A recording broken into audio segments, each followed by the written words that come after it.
ಸುಂದರವಾದ ಹಳ್ಳಿಯಲ್ಲಿ ರಾಮಚಂದ್ರ ಎಂಬ ಯುವಕ ವಾಸಿಸುತ್ತಿದ್ದ. ಅವನು ಬಡ ಕುಟುಂಬದಿಂದ ಬಂದವನಾಗಿದ್ದರೂ ಸತ್ಯ ಮತ್ತು ಪ್ರಾಮಾಣಿಕತೆಯನ್ನು ತನ್ನ ಜೀವನದ ಅಸ್ತ್ರವನ್ನಾಗಿಸಿಕೊಂಡಿದ್ದ. ಅವನ ತಂದೆ ಸದಾ ಹೇಳುತ್ತಿದ್ದ ಮಾತು ಒಂದೇ, ಸತ್ಯವೇ ಮನುಷ್ಯನ ನಿಜವಾದ ಶಕ್ತಿ. ಒಂದು ದಿನ ರಾಮಚಂದ್ರ ಹತ್ತಿರದ ಕಾಡಿಗೆ ಮರ ಕತ್ತರಿಸಲು ಹೋದನು. ದಾರಿಯಲ್ಲಿ ಅವನಿಗೆ ಹೊಳೆಯುವ ಚಿನ್ನದ ಚೀಲವೊಂದು ಸಿಕ್ಕಿತು.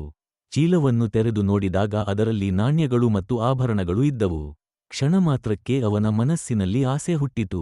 ಇದನ್ನು ಇಟ್ಟುಕೊಂಡರೆ ನನ್ನ ಬಡತನ ಮುಗಿಯಬಹುದು ಎಂದು ಅವನು ಯೋಚಿಸಿದ.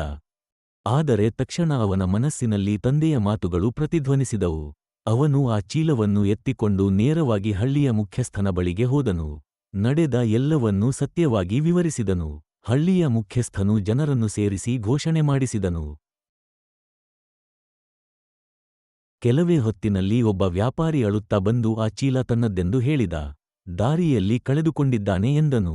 ಚೀಲವನ್ನು ಮರಳಿ ಪಡೆದ ವ್ಯಾಪಾರಿ ರಾಮಚಂದ್ರನ ಸತ್ಯತೆಗೆ ಆಶ್ಚರ್ಯಗೊಂಡನು.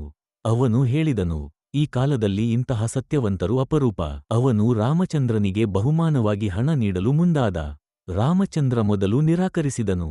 ಆದರೆ ವ್ಯಾಪಾರಿಯ ಒತ್ತಾಯಕ್ಕೆ ಒಪ್ಪಿಕೊಂಡು ಹಣವನ್ನು ತನ್ನ ಕುಟುಂಬದ ಅಗತ್ಯಗಳಿಗೆ ಮಾತ್ರ ಬಳಸಿದನು. ಫಲಿತಾಂಶ ಆ ದಿನದಿಂದ ರಾಮಚಂದ್ರನ ಹೆಸರು ಹಳ್ಳಿಯೆಲ್ಲೆಡೆ ಪ್ರಸಿದ್ಧವಾಯಿತು. ಜನರು ಅವನನ್ನು ಗೌರವದಿಂದ ನೋಡತೊಡಗಿದರು. ಅವನಿಗೆ ಉತ್ತಮ ಉದ್ಯೋಗವೂ ದೊರೆಯಿತು.